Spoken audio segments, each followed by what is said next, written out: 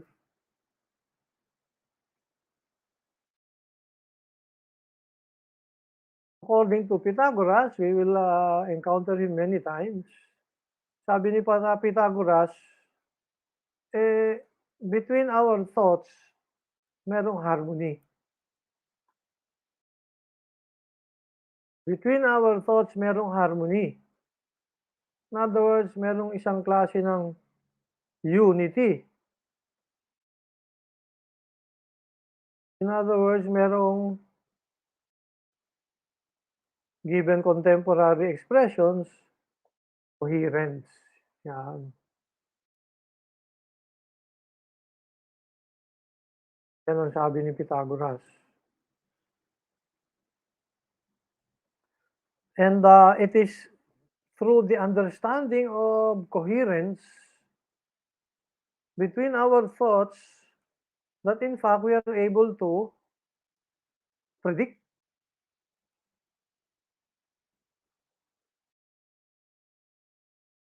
And because we can predict, by definition, we have control over our destiny. Like the farmer who can predict when the tides will come, the tides will not come, when the rains will be around, and the rains will not be around. So, yan ang mga Greeks. You have an entire basket full of things. What are these things? Your thoughts. And you connect your thoughts to one another, you get to see the future. There you have it. And everybody has thoughts. Everybody has the capacity to put these thoughts together in some way and therefore reason. And because everybody can reason, somehow everybody can have some control over his life.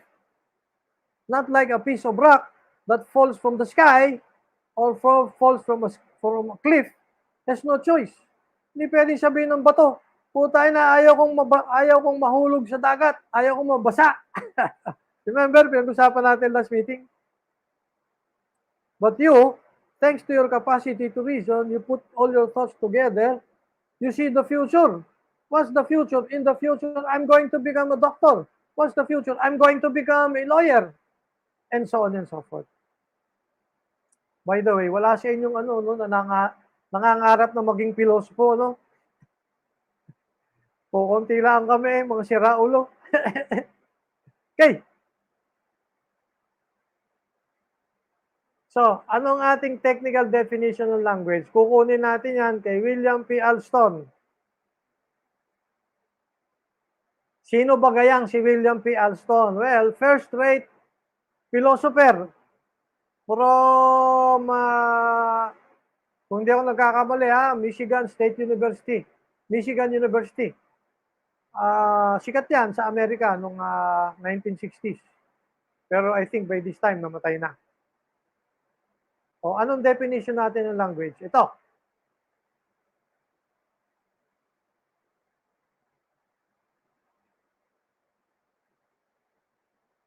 What is a language? Yan. A language is what?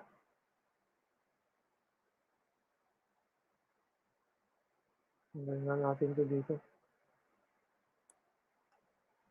Yan o. Papakita ninyo. Babasahin ko.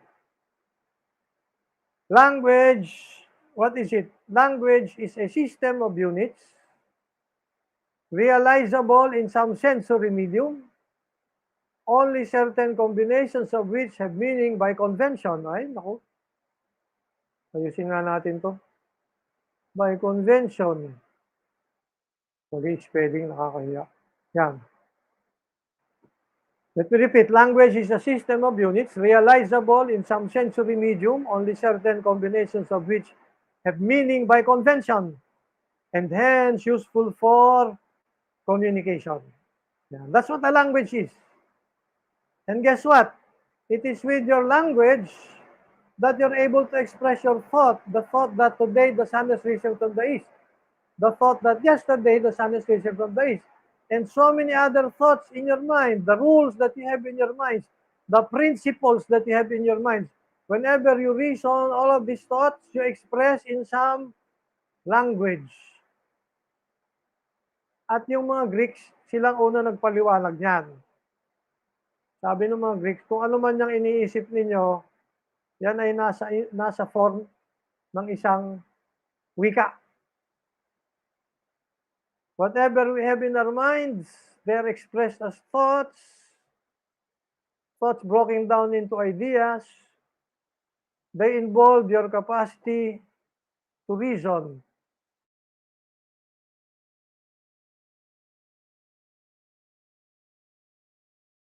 See how harmoniously in a unity your thoughts cohere in your mind. Sina Pythagoras at mga contemporaries niya, yan ang mga una nagpaliwanag how we are able to have control over our destiny. Yan. So, language. A language is a system. Oh. Question. Focus your mind on the expression system. You have a pile of numbers, a mere pile of numbers. And you have a system. Question, what's the difference between a mere pile of numbers and a system of numbers? Oh, tingnan ko nga sa chat. Oh, Mr. Labio, sagot nga. Difference between a mere pile of numbers and a system of numbers. O, sagot nga habang ako'y nainom. Sige nga, o yan. Tingnan natin. Oh, that's the question.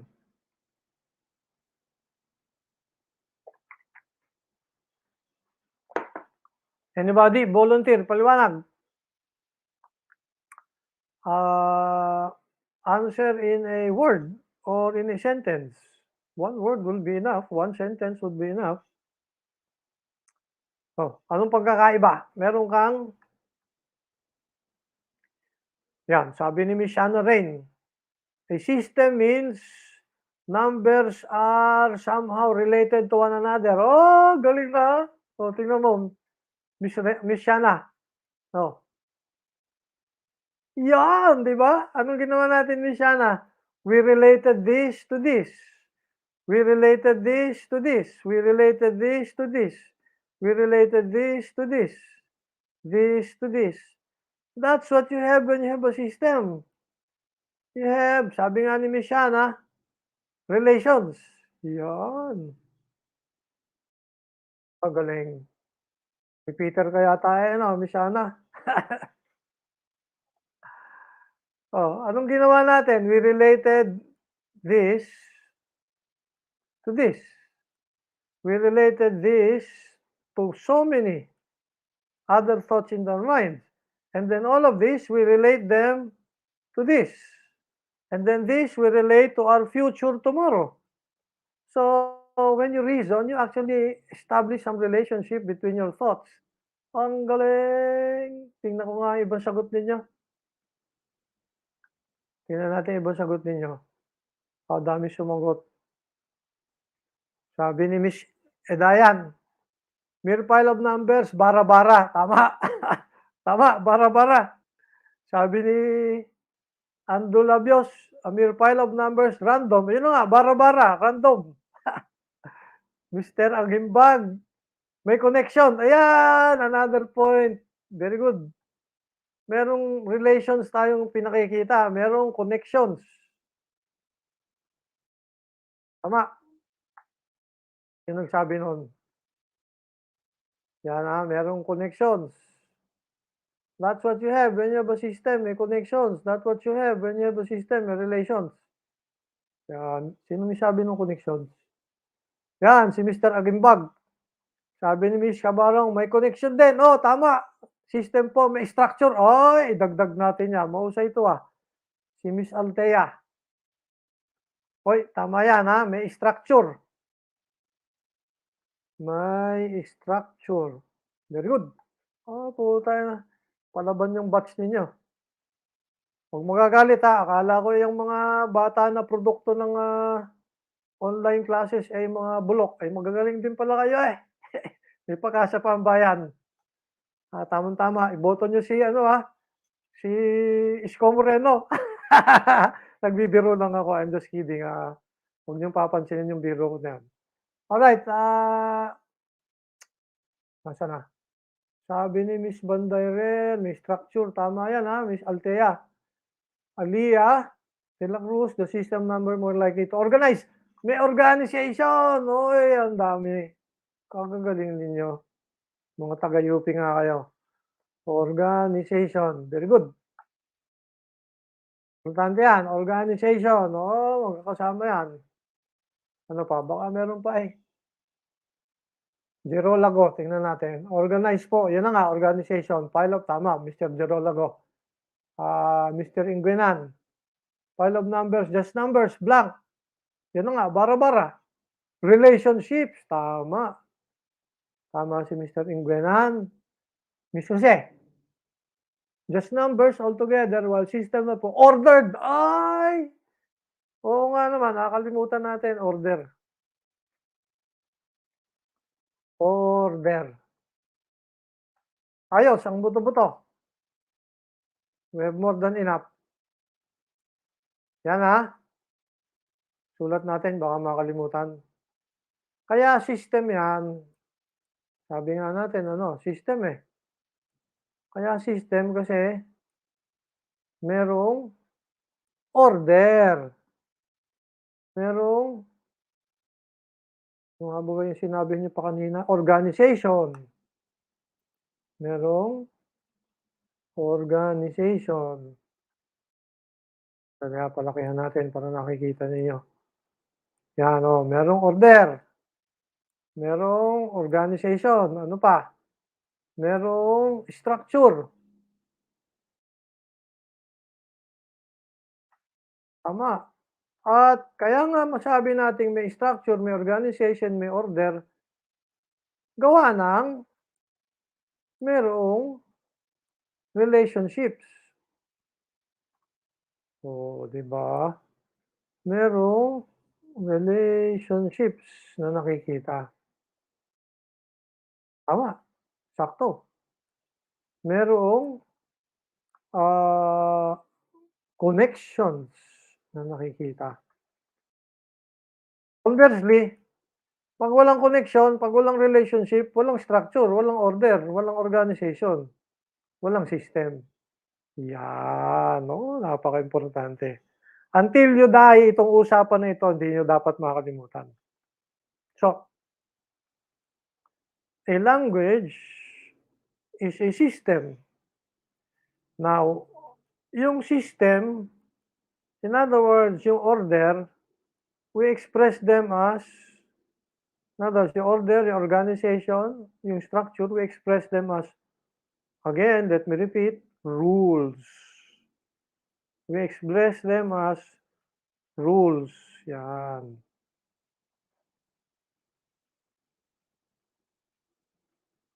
What's the organizational rule?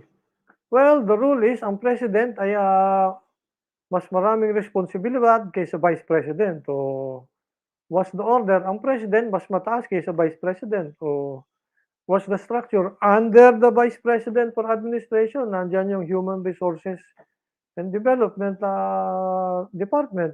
Nandyan yung campus maintenance department. Nandyan yung and so on and so forth. So meron ka mga rules. Sa language, the rules are, language Sa language, the rules are called, obviously, the rules of grammar. Alam nyo na yan. Sa language, the rules are called the rules of grammar. Yan. And guess what? There are 4 types of rules ng grammar. 4. Huwag kakalimutan. Ano yung apat na yan? Are, sulat natin. Yung unang set ng rules, mamaya na lang. Ganito. Pagka kayo ay nagpi-philosophize, in other words, kayo ay nagre-reflect. That's the expression, ano? Reflect. What you do when you philosophize.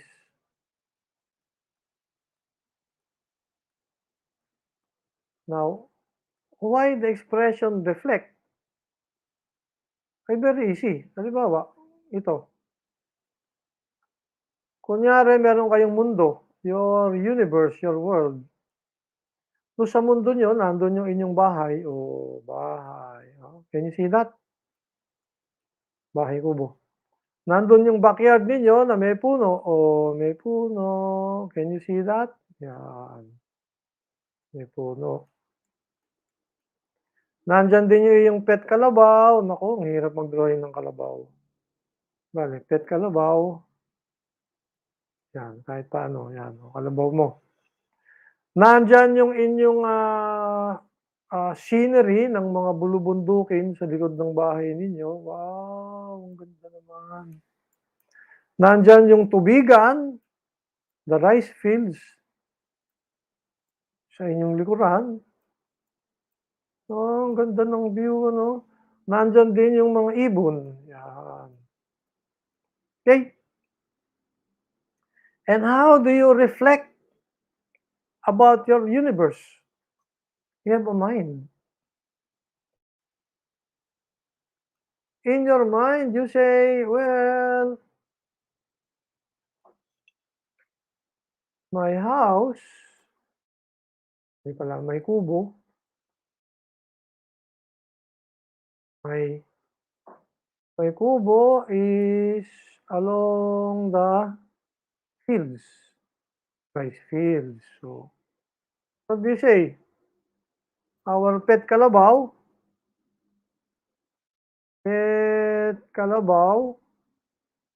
ay ano, nasa backyard, bakuran. Yan. Ano pa? May puno sa bakuran. Yan. Ano pa? Aanihin na ang mga palay sa tubigan. Yan. Ano pa?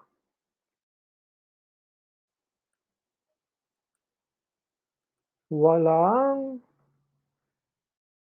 alapaap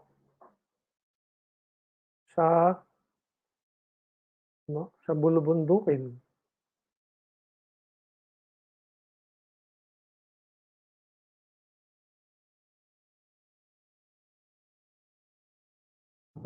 Ano pa? Daming ibon.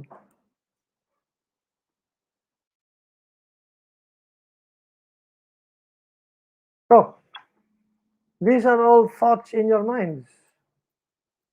Yes, these are all thoughts in your mind. Now, what do you do?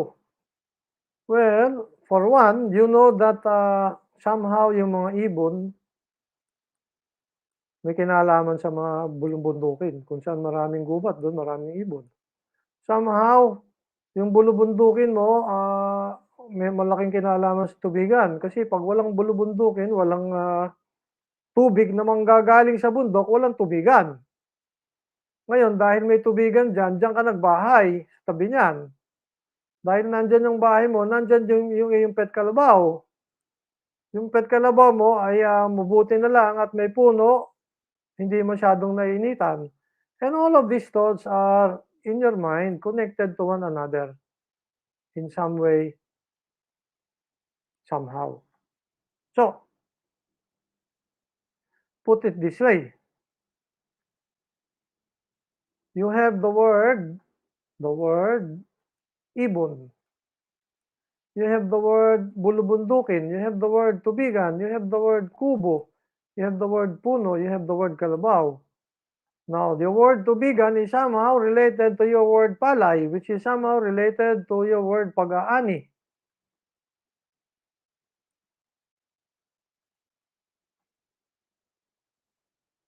There are rules with which we can form sentences. These rules are internal to our languages. Let me repeat.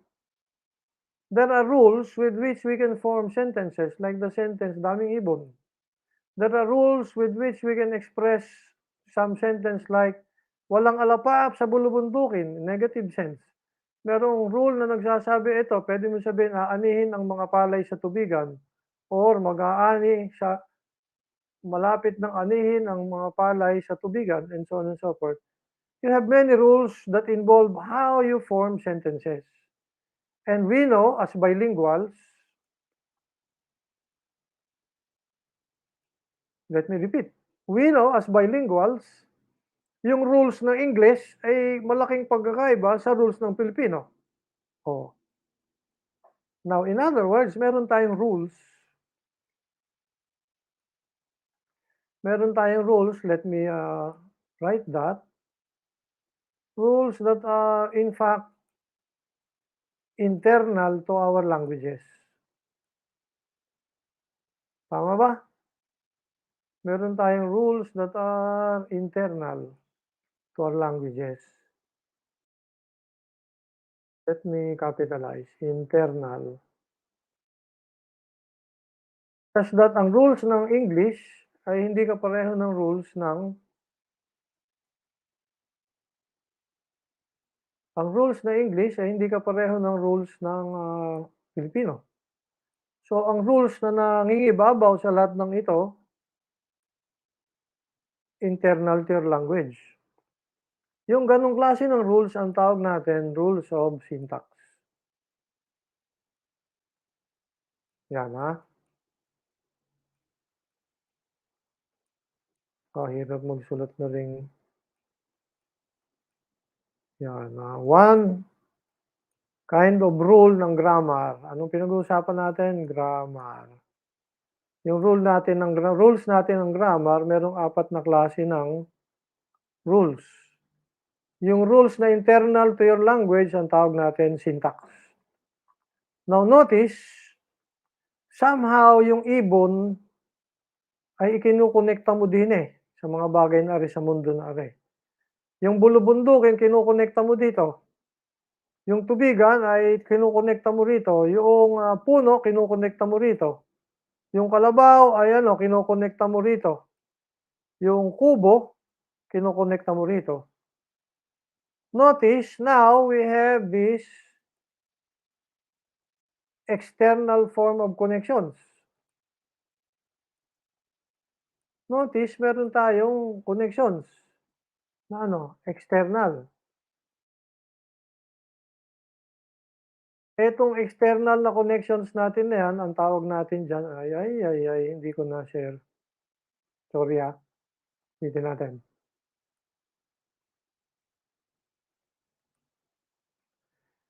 Mapapansin ninyo, ang sabi natin, mapapansin ninyo, merong internal rules ang language. At bilang mga bilinguals, alam natin yung internal rules na yan, Iba ang internal rules na English sa internal rules ng Filipino, and kaya iba yung expression mo ng daming ibon. There are so many birds, so dito 2 words lang, dun sa English ang dami. So, the way you express your thoughts, merong rules na unique to Filipino. Yung internal rules na yan, na unique to Filipino, ang tawag natin ay rules ng syntax. Pero over and above rules ng syntax, meron tayong external rules. Rules by which, as we have already said earlier, rules by which we connect. Ano yung connection na ginawa natin kanina? Ito na nga. Kinonekta natin tong ibon na ito din sa mga bagay na are. Kinonekta natin yung bulubundukin na yan din sa bulubundukin na are. Kinonekta natin yung tubigan din sa tubigan na are. Kinonekta natin yung Puno, dini sa bagay na re, kinonekta natin yung kalabaw dini at yung kubo dini. So meron tayong external connection beyond your system of your thoughts, in other words, your language in your mind, and your universe, sabihin na lang natin, beyond your mind. So magkaiba yan, ha? In other words, meron kang system, your system of expressions, and meron kang system, your system of things.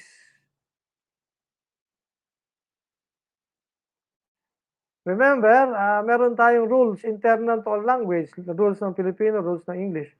Yung mundo natin, the universe, where nandyan yung inyong bahay kubo, nandyan yung tubig, and etc. Governed by rules. Anong rules dyan? Ang mga planeta ay hindi umiikot ng circular around the sun. Umiikot sila elliptical, hindi circle. Elliptical ang orbit ng mga planets. That's the rule. Bakit? Eh kasi mas cute yung ellipse kaysa sa circle. But magkaibang system yon. When you relate your system of your expressions, your language, to your system of your universe, there's a there's a whole gamut of rules that are different from your rules of syntax. Itong rules na ito na sinasabi na natin somehow external, ang tawag natin dyan, rules of semantics. Rules of semantics, yan. Ngayon, may dalawa pang rules na kailangan. Yung isa, rules ng pronunciation. Hindi ko na ipapaliwanag sa inyo, ha? Bata pa kayo, pinag-aaralan nyo na yung rules na yan, ba? A is for apple, tama ba? B is for baboy, all right? Rules ng phonetics. Rules involving how you pronounce. Ano pa? Rules ng morphology. Ano yung morphology? Rules ng morphology ay rules involving how you syllabicate.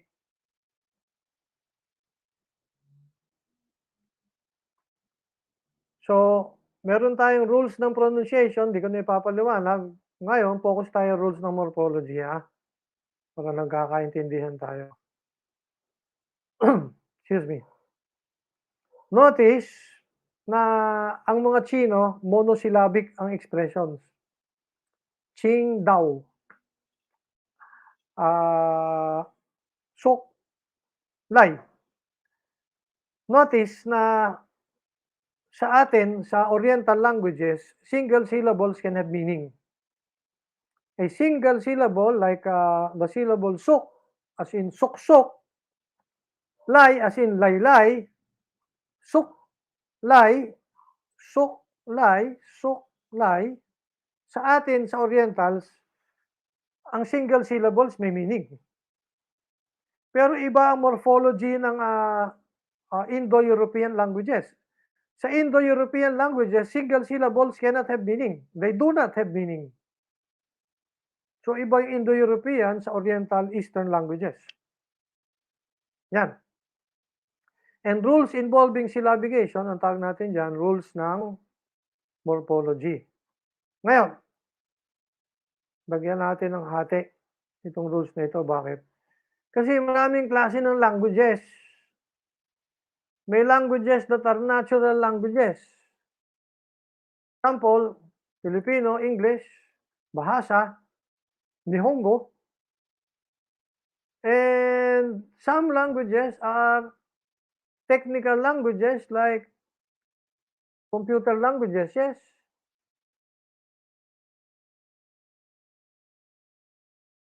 Gaya ng computer language, that's a technical language.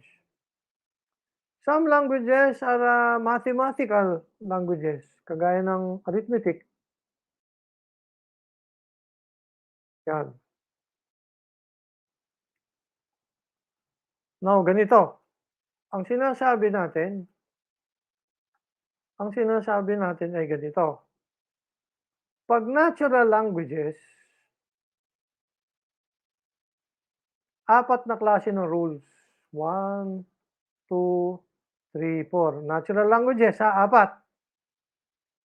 Pero excuse me, sa lahat ng klase ng languages, whether natural, technical, or mathematical, let me repeat, sa lahat ng klase ng languages, whether natural, technical, or mathematical, ang requirement lang, syntax and semantics.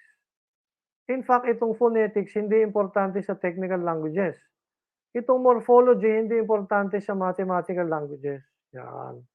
So, for our purposes, we will focus only on syntax and semantics. Lahat ng languages, whatever they are, merong requirement ng syntax, requirement ng semantics. Babalikan natin yan later on, but keep that in mind. So, what are the necessary rules of a given language? Sulat natin ha. Necessary rules for any given language.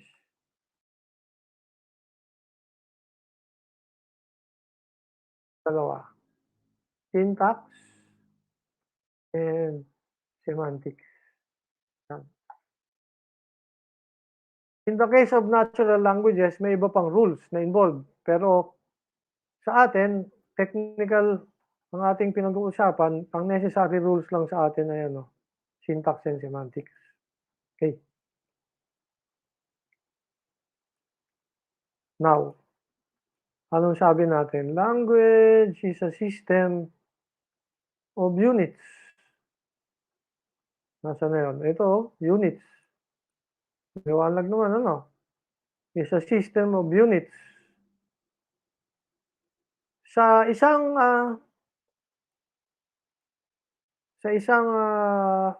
language, ang units are called terms. Ano ang units ng any given languages? Any given language rather? Term. Or terms. Yan ang basic unit ng any given language. Ngayon, in natural languages, terms are called words. In technical languages, like computer languages, terms are called what? Bytes. In mathematical languages, like arithmetic, terms are called numbers.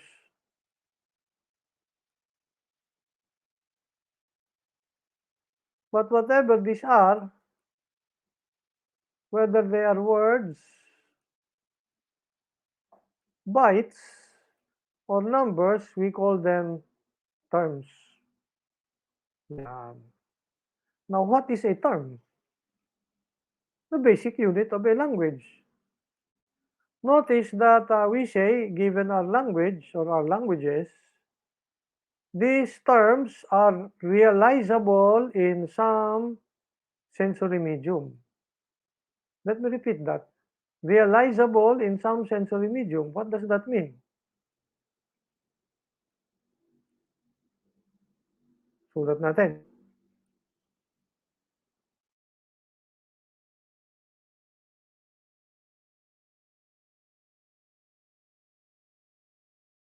Ibig sabihin yan. Ganito.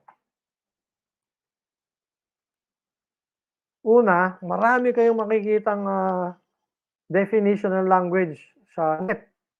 Ang sinasabi, a language is a system of spoken or written expressions. Spoken, you can hear. Written, you can see. But guess what? We have 5 senses. We can hear, we can see, we can smell, we can taste, we can feel. Paano yung braille system? Di ba may mga bulag, yung bulag, kinakapa nila yung mga terms. O, palso na agad yung ganyang definition, di ba? Ano pa? You communicate with smell. That's an entire industry.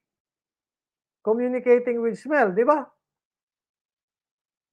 O, hindi ko na ipapaliwanag. And you can actually communicate with taste. Pag February 14, anong gagawin ninyo? Kukuha kayo ng isang matamis na bagay, gaya ng honey, and ibibigay mo sa iyong honey bunch. Sasabihin mo, "Honey bunch, ito, this reminds me of our relationship." Bakit? Napakalagkit. Lagi tayong magkadikit. Yan. Or, ang gagawin mo, bibigyan mo ng napakaanghang, na napakapait, na napakaasim na sausawan ng mangga. Bakit? Sasabihin mo, yan, putay na, yan ang ating relationship, napakaasim. You can communicate with taste, yes. And you can communicate with what? Smell.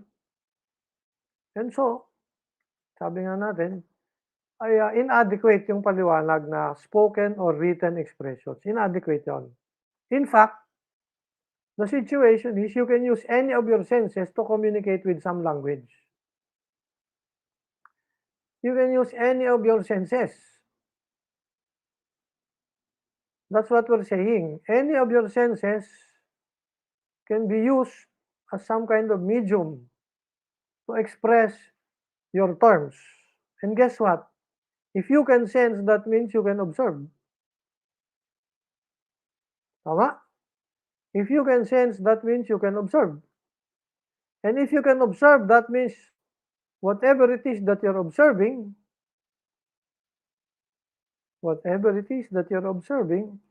is physical in nature. Physical, or sometimes we say material. Physical or material in nature. You can sense it, therefore you can observe it, and therefore it is physical, material in nature. Ergo, your terms are your tools. Ergo, your terms are your tools. Okay? They are your physical tools. You use them. Yan. Halimbawa, let me use a term. Ito, table. Hindi nyo lang kita. Pinapatungan ng computer ko. Table. I'm using the term table to point out to something in front of me. Nung nandyan ako sa UP, nagle-lecture ako, yung table ko ay bulok. Putang ina, 35 years ako nagturo sa UP, ang aking lamesa ay bulok pa rin. Sabi nung aming janitor, ay sir, ay hindi naman lamesa yan eh. Ay ano ho yan? Panggatong. So, the word panggatong, he points to one thing, and I point to the same thing. I say it's table. What is music for some is noise for others. What is table for me is panggatong dun sa janitor. Sa ibang teacher, ang tawag nila hindi table, ang tawag nila insult. Puta na, 35 years na nga nagtuturo kami, iniinsulto pa kami. Yan. So, what do you use a term for? You use it to point out, to identify something. Yan. So, balik tayo sa definition. Language is a system of units that are physical, material in nature. Language is a system of units that are physical, material in nature. Now, only certain combinations of which have meaning. Focus on the word meaning. So, excuse me. You have a term. You have a term. And sabi natin nga, you connect your term to some kind of meaning.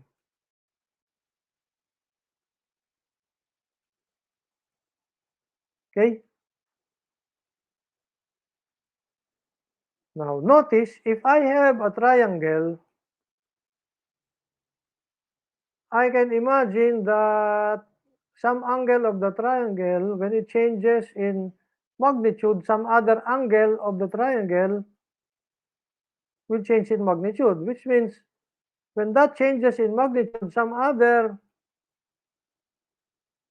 angle of the same triangle will change in magnitude. And so what do we say? There is a logical,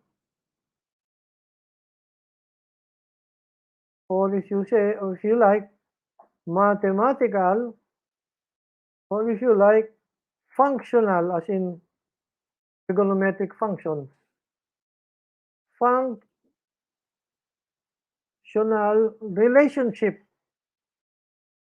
between the angles of any given triangle. Tama? Now, tanong, is the relationship between a term and its meaning logical, mathematical, or functional? Anong tingin ninyo? Yan bang relationship na yan, ano? Logical, mathematical, or functional? Between your term and your meaning? Sagot. Mathematical, logical, alin, yung relationship between a term and its meaning. Sige nga, sagutin nyo nga yan sa chat. At ako'y iinom uli, kahirap magkwento eh.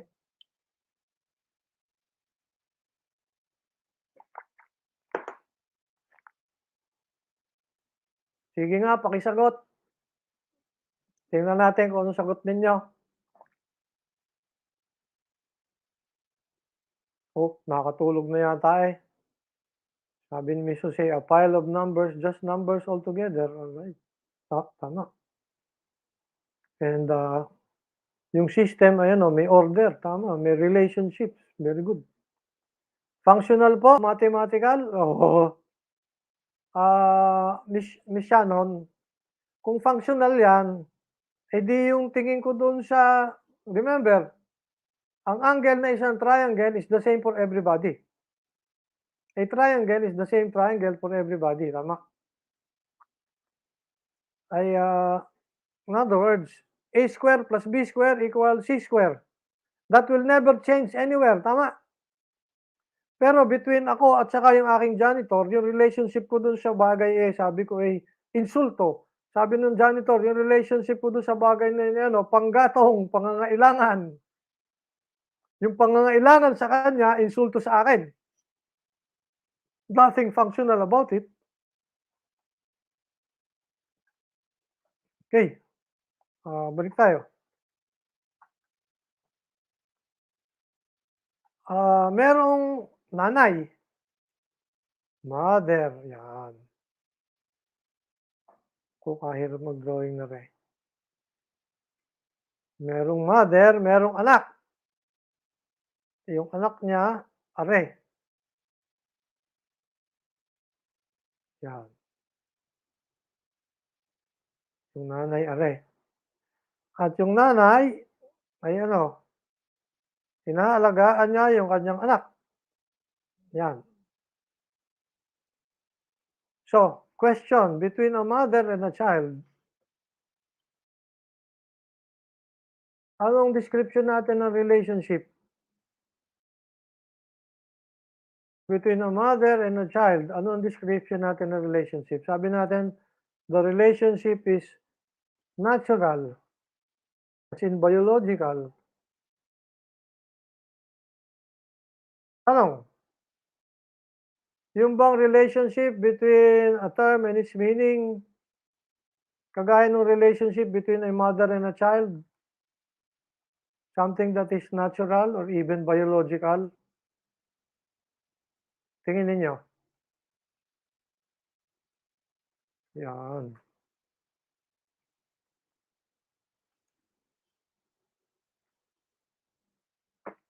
Pagka kayo ay nandun sa Greenland, merong Inuits, mga Eskimo. When they point to snow, there are around 200 ways of pointing to snow. 200. Tayo ng dami. Dito sa Pilipinas, when we point to snow, snow, 1. Ano pa? Niebe, 2. Ano pa? Yellow, 3. Ano pa? Snow. Ano pa? Niebe. Ano pa? Yellow. 3 lang. Doon sa Inuit, sa Greenland, 200 ways of pointing to snow. Pero subukan natin pagdating sa bigas. po tayo na ng 200 dito sa Pilipinas meron tayong 2,000 uri ng bigas. Dinurado, sinandoming, kung ano-ano pa. So, 'pag tinanong niyo yung mga taga Greenland, "Ano ito?" Sasabihin natin, "Ito bigas ang tawag namin." "Anong tawag niyo diyan?" "Oh, anong sasabihin sa inyo?" "Ah, hindi namin alam yan, ano yan, sandwich spread o gamot." They don't even have a term for rice in Greenland. Bakit gano'n? Well, very obviously magkaiba tayo ng environment, eh. Magkaiba tayo ng background. Given the different background, different places where we need to survive, we have different tools that we need to use. Remember, we use tools. We use tools to survive. Tama? We use tools to survive. And the tools that we need, physical material tools, can change depending on your situation, depending on your environment, situational.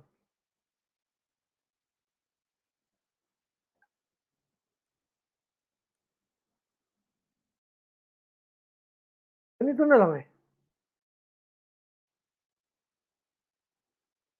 Anong isang tool meron tayong lahat? Sapatos. May sapatos, depende sa situation na pangsayaw, ballroom dancing. May sapatos na pang scuba diving. May sapatos na pang mountaineering. O ngayon, ganito. Subukan yung gumamit ng sapatos na pang scuba diving sa mountaineering o kaya sa ballroom dancing. Sige nga, tingnan natin. Anong ibig sabihin? When we use our tools, in other words, our terms,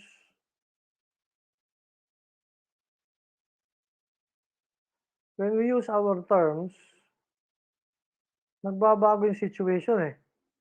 At sa pagbabago ng situation, yung terms, dynamically, nag-i-evolve. Yan ang gusto nating sabihin. Dynamically, nag-i-evolve. So, halimbawa, bigyan ko kayo halimbawa ha.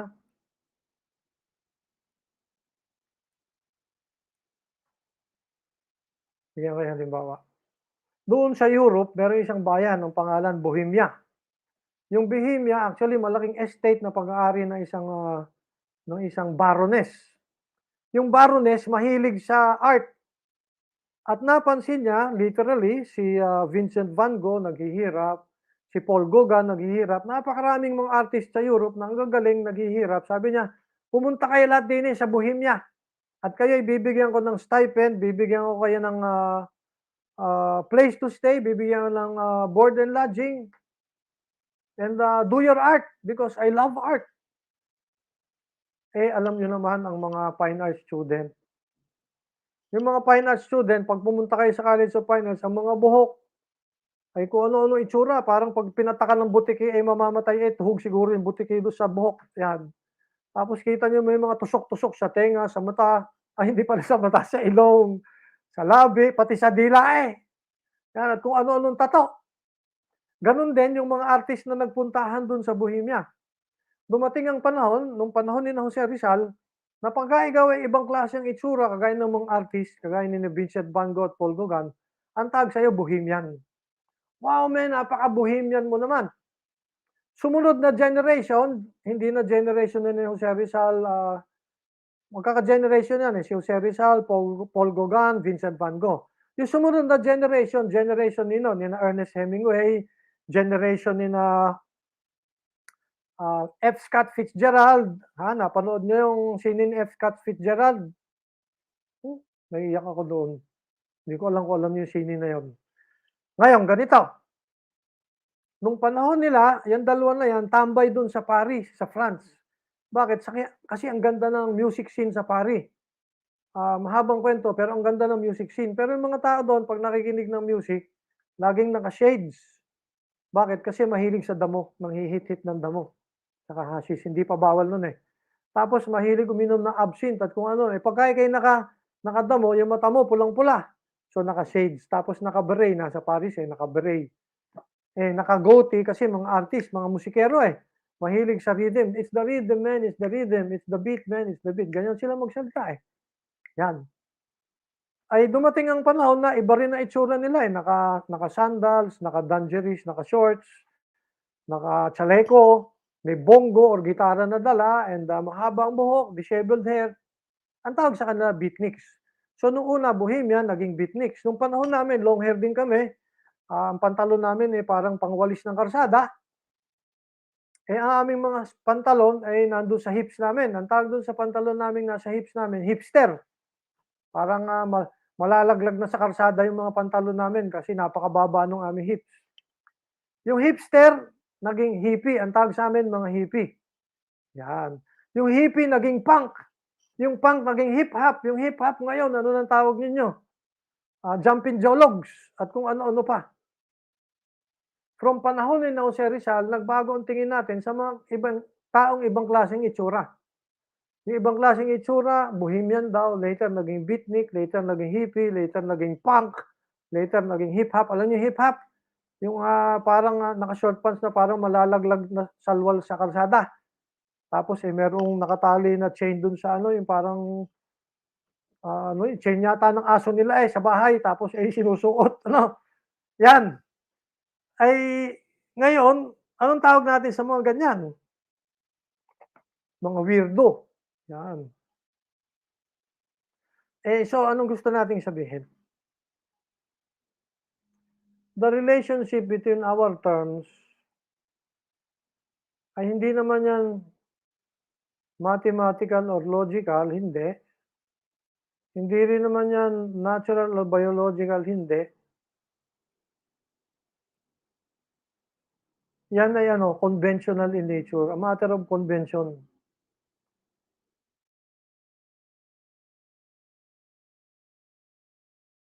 And remember, nagbabago ang situation, magbabago yung convention, magbabago yung usapan.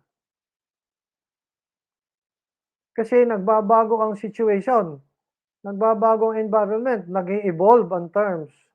Nag-evolve from panahon ni Sir Rizal, from bohemian to beatnik to hippie. By the way, nung panahon namin, di hippie kami, long hair kami. Oh, long hair ako nun, may tali pa ako dito, tapos may bulaklak dito eh. Peace, man. Tapos may pendant ako, laki-laki. Sobrang laki, pag nadapa ako, hindi na ako makakatayo eh.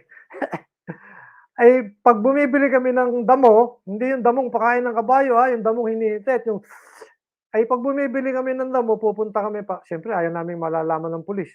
Kung malalaman ng tatay at nanay, pupunta kami sa Project 6, Project 7, Project 8. Pagdating nyo naman doon, ibang klase yung mga tao. Doon may mga bibilhan kayo ng damo na sa Project 6 halimbawa, yung buhok ay parang puno ng ano, puno ng sampalok, nakagayon. Ang tawag afro. Yan. Ay dumating ang panahon na sabi namin mga taga Jack Pro, ganyan ang itsura, ibang klase. And from there, taga Jack Pro naging Jeprox. That's why you have the expression Jeprox. So from Bohemia, naging beatnik, naging hippie, naging Jeprox. The relationship between a term and its meaning, depending on the environment, the situation, nag-i-evolve. So nag-i-evolve yung tool, conventional. It's a matter of agreement. The relationship between a term and its meaning nagiging conventional. Yan. So, convention, iba yung 200 ways of pointing to snow, snow. Convention sa atin, tatlo lang. Snow, ano pa? Niebe, ano pa? Yellow, yun na yun. So, language is a system of units realizable in some sensory medium, only certain combinations of which have meaning by convention. Hence, useful for communication. Sa pag-aaral natin, malalaman ninyo, at later na, pero hindi ngayon. Titin natin Sa pag-aaral natin, malalaman natin ang ating capacity to wield language is genetic. related sa ating genes. May genetic foundation ang ating paggamit ng language. Whether you like it or not, thanks to your genes, you will evolve some language. Wherever you are born, you will do that. And therefore, you will be able to communicate. Part and parcel of our genetic inheritance is our capacity to communicate. What am I saying? The function of my language is for communication. And I don't need to explain that because it's genetic to you. Naturally, you know what communication is all about. Unless hindi kayo tao. Oh, taas ang kamay. Sino sa inyo hindi tao? Hindi ko na ipapaliwanag, ha? So the primary function of a language is communication. Let's write that. Primary function. Primary function of a language is communication.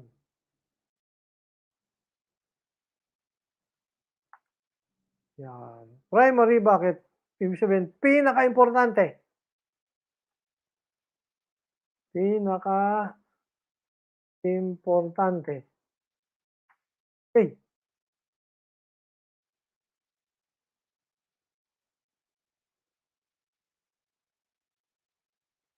Ngayon, tanong, sa klase, pag merong pinakamagaling na estudyante, ibig sabihin siya lang ang magaling. Hindi naman. Merong sunod na magaling. Doon sa sunod na magaling, may sunod na magaling, and so on and so forth.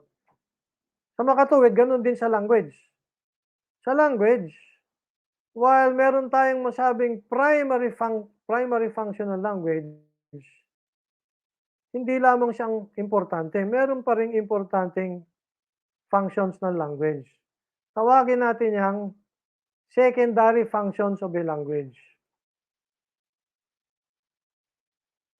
Tawagin natin secondary functions of a language. Ano yung secondary functions na yan? Ay, sandali.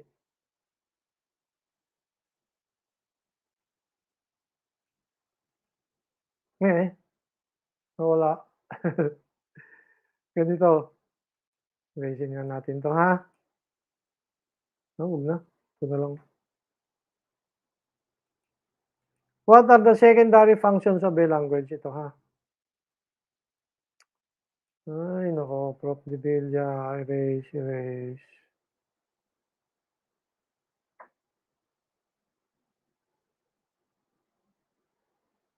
Dali lang po, ha? Kaysa uulit pa ako na magsusulat ako. Ito na lang. Yan. These are the primary functions of any given language. Primary. Yan. The following are the secondary, hindi pala primary, no? Naloko na. Pwe! Primary functional language, communication.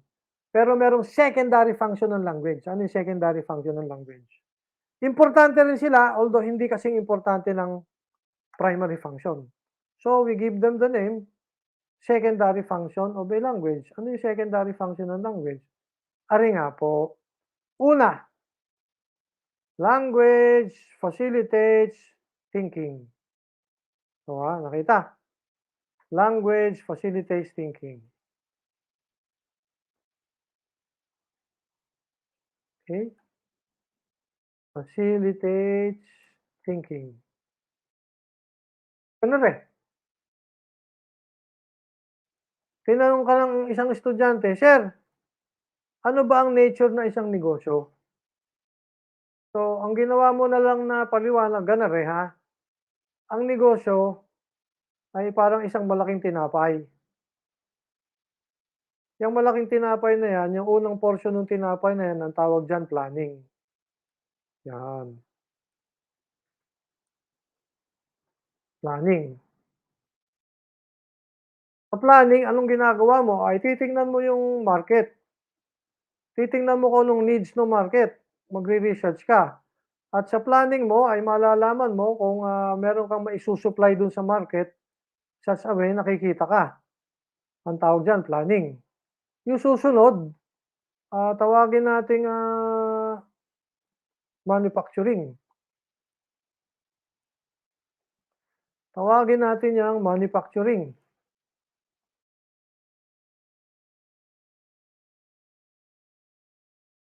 Sa plano mo na, nakakuha ka na ng kapital, ima-manufacture mo na ngayon yung mga bagay na isusupply mo sa market.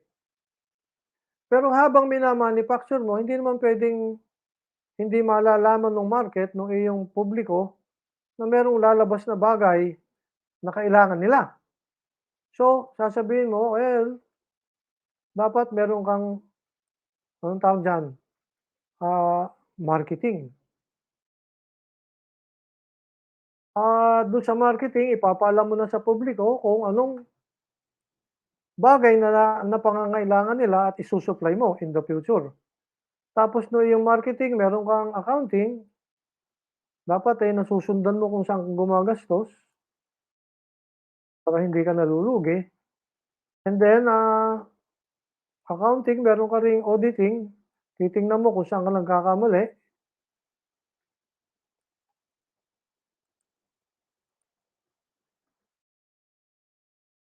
At kung ano-ano pa. Ngayon, anong gusto nating sabihin? Gusto nating sabihin ay madali mong maiintindihan yung iyong business and how it works if you have these terms: planning, manufacturing, purchasing, marketing, accounting, feasibility study, and all those items that you need to keep in your mind so that your business works well. Ay papaano kung hindi mo alam yung accounting, iba sa auditing? Hindi mo alam na hindi mo alam na kailangan mo ng marketing, nag-manufacture ka nga, nilabas mo nga yung produkto mo, wala namang nakakaalam na meron kayang ganyang produkto. Mga artist, meron silang iba-ibang expressions. Ano iba-ibang expressions? For color. Ay, ngayon 'pag hindi mo alam kung anong kulay na kailangan niya, sabihin natin, ah, mahirap mong gawin yung painting mo. 'Pag sinabi niyang, "Ibili mo nga ako ng maroon red." Ano yun? Ay ano kang bigay pula, basta pula. Oh, naloko na. Ganito, 'pag pumasok kayo ng UP may exam, UPCAT, dun sa exam ang daming word meanings. Bakit? Kasi paglapad ng inyong repertoire of terms, pagtaas ng IQ. Pag naroon ng inyong terms, pagbaba ng IQ.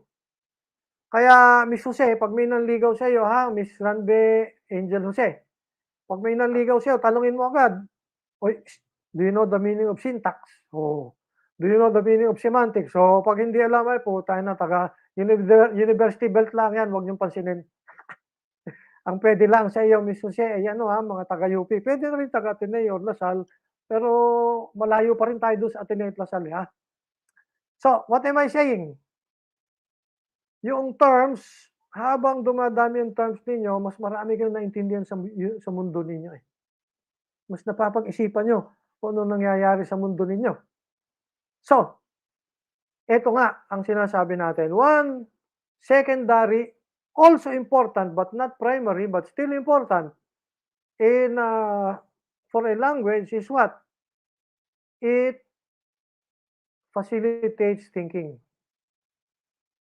That's one. Second, secondary function, it facilitates perception. Facilitates perception. Yan. Bakit? Sabi ko nga kanina, painter. Sa atin 'pag sinabing red, red. Ulitin ko, sa atin 'pag sinabing red, red. Basta pula. Putang ina yung painter na kaibigan ko sabi, Ay hindi red yan, ang tawag diyan ay ano, maroon. Oh, putang ina maroon, suntukan na lang tayo. Sabi nung isa, are hindi maroon yan, hindi yan red, ang tawag diyan ay crimson. Eh, sabi nung isa, hindi yan crimson, hindi yan maroon, ang tawag diyan ox blood red. Putang ina, suntukan na lang. Pagka nanood kayo ng, ganito, imagine mo, Mr. Ingwengan. Imagine nyo, Mr. Ingwenan, gusto mong mag-date. Ito, this is the best place to take a girl for a date. Manood kayo ng ano, ng UFC. Alam niyo UFC, yung nagbabaligbagan doon ng mga kung ano-ano MMA, yan. Ay pagka ikaw ay marunong ng martial arts, sasabihin mo, puta ang galing nito, ang galing ng axe kick tama-tama ang timing. Ang turning side ay ang bilis hindi mo makita. Ano namang isa puro 45 lang Tapos ang kahina pa dun sa groundwork. Ay nako. Ay ang turning long na rin, eksakto kaya yan, baliktad. Pagka nanonood ay marunong, maraming nakikita. Pero merong hindi marunong, sasabihin, ari magaling. Bakit? Ay nanalo Ay bakit nanalo? Ay magaling nga Ay bakit nga magaling? Ay nanalo nga Bakit nga nanalo? Ay suntukan na kayo, gulong na kayo mamaya sa kalsada. Ang arkitekto, pag tumingin sa isang building, ang dami nakikita Itong post and lintel na ito, na style na ito, ay dapat hindi Doric, dapat Ionic yan. At ang bagay din sa Ionic na kasama dun sa interior ay dapat yan ay Art Nouveau. Yan. Ay so on and so forth. Pag arkitekto tumingin dun sa building, marami nakikita. Ay pag janitor, sinama mo, anong nakikita ng janitor? Ay ano ka nakikita mo? Ay katayog ako ano ka nakikita? Ay tayog nga ako Mamaya, away na kayo. Sa mga tuhid, language, what? With your expression, you see more. Language facilitates perception. Hindi lang yan. Ganun pa. Not only does language facilitate perception, it also facilitates accumulation of knowledge.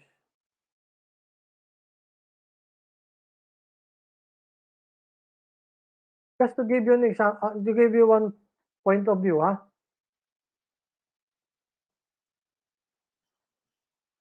Yung inyong genes, they contain information.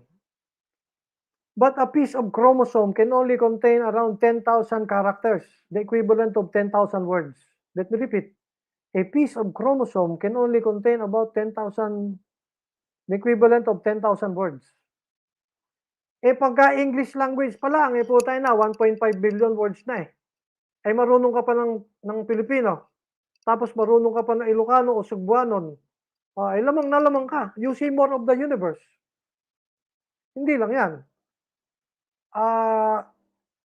Tanungin ko kayo Mr. Tamase, tanong, paano mo nalaman na ikaw ay anak ng tatay mo? Sagot, ay kamukha ko putay na ako, kamukha ko si Dolphy, anak ako ni Dolphy, putay na, away tayo. Tanong, paano mo nalaman anak ka ng tatay mo? Ay meron akong birth certificate ay malay ko kung gumawa niya ni si Michael Yang, tsaka si Duterte, ay putay na, delikado. Tanong, paano niyo nalaman na kayo ay anak ng tatay ninyo? Ay nakita ko binunot ako sa nanay ko. Can you even say that? In other words, you know many things. About 80% of them, you know many things and they're in your mind, but they are not from your first-hand experience. You know them, for example, you know the world is round, but you have never left the earth yet. How do you know the world is round? Well, somebody has seen it from outside the earth. And then, na-transfer, and then by the time you know it, na-transfer sa inyo. We have an entire civilization. If you look at the Wikipedia, that contains around 15 million, if I'm not mistaken, if I remember correctly, ang Wikipedia contains 15 million pages. That's 15 million pages of knowledge that cannot be contained in your genetic pool. And how did we accumulate that much knowledge? Thanks to language. Without language, you don't have Wikipedia. You don't have 15 million pages of information. So, this is what we're saying. Language not only facilitates thinking, it facilitates perception. But in addition, it also facilitates accumulation of knowledge. Dagdagan pa natin facilitates transfer and accumulation of knowledge. And importanteng malaman natin yan. Bakit? Kasi sabi nga natin, in our minds, we have these things that are linguistic in nature. And thanks to these things, linguistic in nature, we are able to reason. And as we shall see later, it's thanks to our interest in knowledge expressed as linguistic expressions that we are able to understand how humans think, and therefore that we are able to invent artificial intelligence. It is from our interest in the syntax of language, kung saan ang galing ang ating knowledge of computer technology. I will show you that. And therefore, kung saan ang galing ang ating knowledge with which we are able to create artificial intelligence, later artificial general intelligence. It is with our linguistic expressions, it is with our language that we create what we call mental models with which we are able to predict the future, and therefore with which we are able to have control over our destinies. Pasensya na po, napahaba ng kaunti ang ating usapan. Maligayang araw po, ingat lagi.